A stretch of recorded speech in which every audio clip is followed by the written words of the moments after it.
මෙන්න කහපාන් රසයි අම්මයි තාත්තයි ටොමෙන් ගෙනාවේ ඔක කහපාන්කු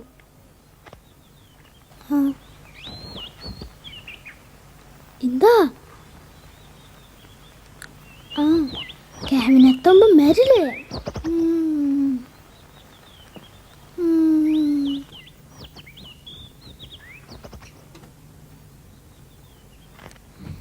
ඉඳා බඩ ආඩම්බරකාරයි ඊට පස්සේ එහෙම කරමු.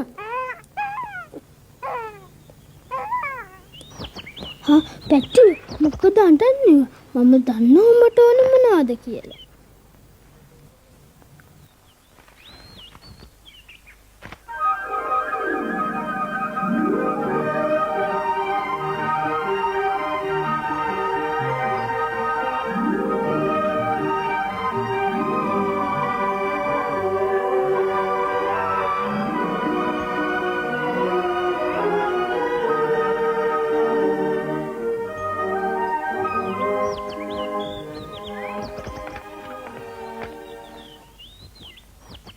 උතනින් බහින්න දරුවා උයා වැටි. මං වැටෙන්නේ නෑ අම්මා.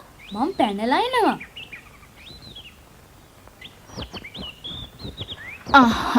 මං කිව්වනේ. දැන් සෙල්ලම් කළා ඇති. දැන් කෑමට වෙලාව හරි.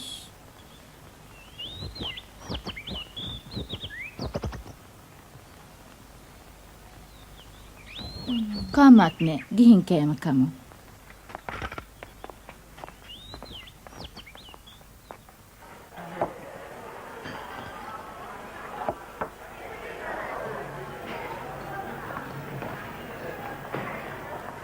රොමැන්ටෝ ඉඳ ගන්නද? වාඩි වෙන්න. හලෝ මම මෙතනින් ඉඳ ගන්නද? ඔව් වාඩි වෙන්න. බොහොම ස්තුතියි.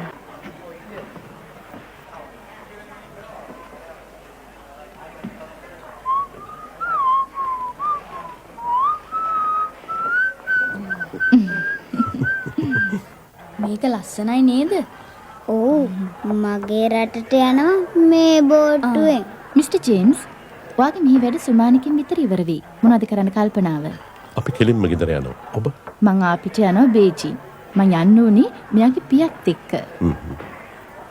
ඒක තමයි මට අම්මා බාලාංශයට යන්න දෙන්නේ නැත්තේ. අම්මට ඕන මට චීන භාෂාව උගන්වන්න. තාත්තේ මටත් බෑ මේ ඉස්කෝලේ යන්න චීන භාෂාව ඉගෙන ගන්න. බලමුකෝ. තව ටික දවසක් මේගොල්ලෝ මේ හිටපු දෙයි. හැබැයි ඔයගොල්ලෝ චීන කතා කරන්න ඕනේ. ඒක අවශ්‍යමයි. ඒක නම් ඇත්ත. චීනෙදි කතා කරන්න ඕනේ චීන භාෂාව.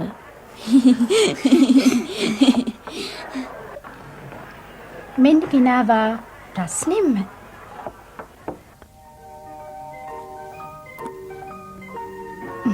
තව ඕනම් කියන්න. මට ඉන්න. මින්න. ස්තුතියි. මම ගොඩාක් කනවා. රොමැන්ටු හදිස්සියක් නෑ. කවදද අපි දඩේමේ යන්නේ? ඉවසන්න ඉක්මනින්ම යනවා. තාත්තා අර සුදු ලෝගෝ දාන මාමයි නැන්දයි අපිත් එක්ක යන්නේ එයිද? ඒ මොකටද පුතා? කවුද කටුවෙදකම් කරන්නේ තාත්තා ගියාම? මේ හුඟා චීන දොස්තර මහතුරුන් ඉන්නවා. අපි මේ කටුවෙදකම ඉගෙන ගන්නේ ඒ චීන දොස්තර මහතුරුන්ගේ. තේරුණාද?